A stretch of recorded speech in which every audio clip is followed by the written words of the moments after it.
இருக்கிற வரைக்கும் பண்ண போறாருன்னா அவர் சேர்த்து வச்ச சொத்து எதுக்கு? மக்களுக்கு செய்யறதுக்காக தான் அவர் அந்த ஆட்சிக்கு வந்திருக்காரு.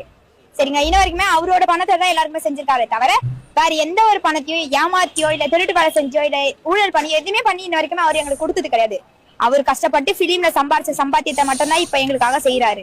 விஜய் பண்ற எல்லாமே வந்து அவருடைய சொந்த பணம். ஆமா, சொந்த பணம் தான். இப்ப வந்து எப்படின்னா 100 நாள் ஒரு நாள் கஜானா ஃபில் பண்ண முடியும்?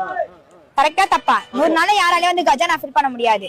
அப்படி இருக்கும்போது அவரோட சொந்த பணத்தை தான் நமக்கு செய்யறாரு. கவர்மெண்ட் பணத்தை ஒரு பைசா தொடரணும். இது வரைக்கும் அவர் ஒரு பைசா தொடர. சொந்த பணத்தை அவ்வளவு காசு மக்களுக்காக செலவு பண்றாரு. ஆமாண்ணா, யாராலும் செய்ய முடியும். இது வரைக்கும் வந்து எந்த கட்சியாச்சும் அவங்க லேண்டை வித்து மக்கள் இவங்க பேசுறது வந்து தப்பு தான். ஒரு ஜென்ரலான விஷயமே உங்களுக்கு வந்து தெரியல.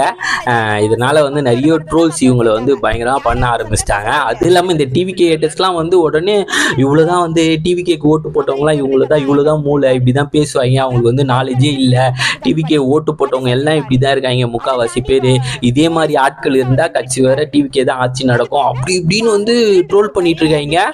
இவங்க வந்து ஏதோ சின்ன பசங்க ஏதோ பெரிய ஏதோ ஜென்ரலா ஏதோ பாலிடிக்ஸ் பத்தி தெரியாம பேசிட்டு இருக்காங்க. இவங்க ஏதோ ஒரு தொண்டர் தான், ஓட்டு போட்டவங்க தான். ஆனா வந்து டிஎம்கேல தொண்டர் மட்டும் இல்ல, தலைவரே வந்து ஏடாவிடமா பேசுறாரு. நீங்களே பாருங்க அந்த வீடியோவை. யாரா முதல்ல அதிகமா லஞ்சம் வாங்குறான்னு பாத்தீங்கன்னா கலைஞரோட ஆட்சி காலத்துல தான்.